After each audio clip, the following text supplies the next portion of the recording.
Hey guys, J0, how you doing? I hope all is well in YouTube land. Whatever part of the world that you are in. In my part of the world, we were going to make poor man's lobster, which, I was shocked. I was very skeptical when I came across this recipe. I was just kind of farting around on the computer trying to figure out another way to cook fish. And I came across the poor man's lobster, and it surprised the crap out of me, and it is really good. So we're going to make it tonight. So let me walk you through what I'm doing here. First, I've got a big, I think this is an 8-quart stock pot, and it's probably got, I don't know, a gallon or so of water in there. We're going to bring it to a boil. To the water, I am going to add 1/2, approximately or so, of a lemon. I'm going to cut it into just a couple of big chunks like this. And we have 1 cup of sugar. I'm going to put my sugar in, mix it up, dissolve the sugar, and it takes not very long at all to dissolve the sugar in this boiling water. And then I'm going to add in my 1/2 a lemon. I don't know if you can use lemon juice or any of that kind of stuff. We're just going to kind of let it sit for a minute and come back to a boil. And I don't know, I'm not a chef, I'm not any kind of like a cookologist or any of that kind of crap, right? I'm just a regular old dude. I'm a dutyologist of grubology. I don't know what this does to the fish meat, but it changes the texture, it firms it up, and it sweetens it up. I'm sure the sugar sweetens it, but it really changes the texture. Let's get our fish prepared over here. We are going to use sauger. These are sauger fillets that we catch in the wintertime here in my parts on the Ohio River. These are just some chunks of the rib meat that we're going to use. Now, the guy that I saw was using cod, and I would assume that you can use like any of the white flaky meat fishes, walleye, sauger, bass, and cod and those kind of stuff from the ocean. So all we're going to do is we're going to cut these fillets into chunks like this, about 1 inch, 1.5 inches or so. We're just cutting them into chunks. And these rib meat sections here, I'm just going to leave them whole like that. I'm going to cut these couple of fillets up. And then once our water comes back to a boil, which should be happening in a moment now. Once it comes back to a full rolling boil, then we're going to add our fish in here. So when we get back to a full rolling boil, we'll turn the camera back on and go to the next step.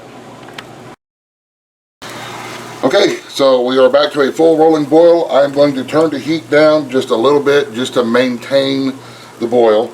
And we're going to start adding in our chunks of fish. We're just going to drop them in there one at a time. And they are going to sink to the bottom, which is a good thing because you will know that they are done when they float back up to the top.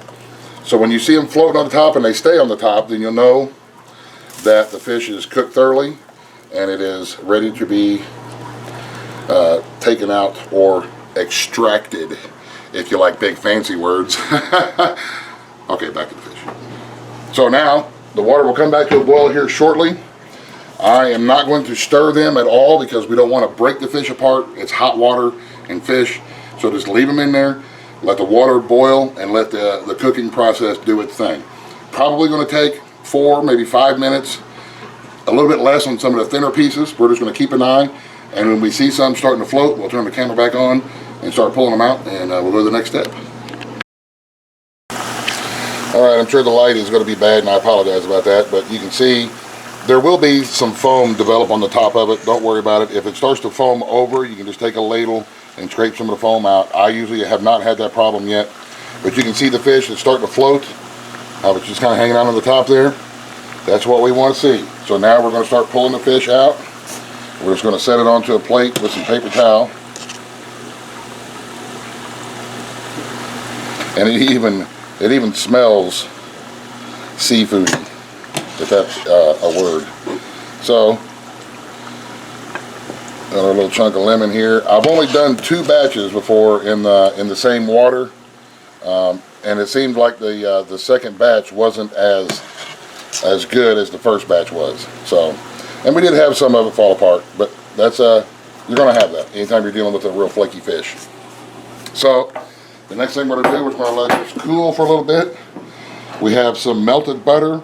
This is the time when some other people want to add a little bit of more seasoning, or you want to squeeze a little bit of lemon juice or whatever on top of it, that'd be fine. Me personally, I just like the fish and the melted butter. And we're gonna pick a piece here. You can see how it's firmed it up. The fork goes right into it. It's nice and firm, kind of like a lobster is. And I am just going to give it a little bit of a blow off here. Cool it down. Put it in my melted butter. And this is my favorite part, the poison test.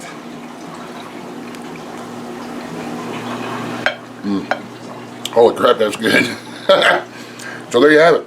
It has, I don't know how to describe the taste. A lobstery, crabby kind of a seafood taste, man. I'm not quite sure how it works. I just know that it works.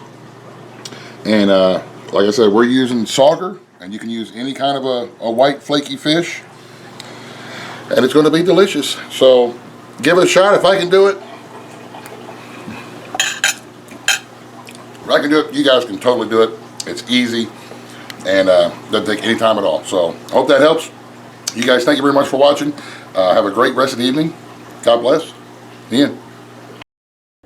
Buzz, buzz. The end.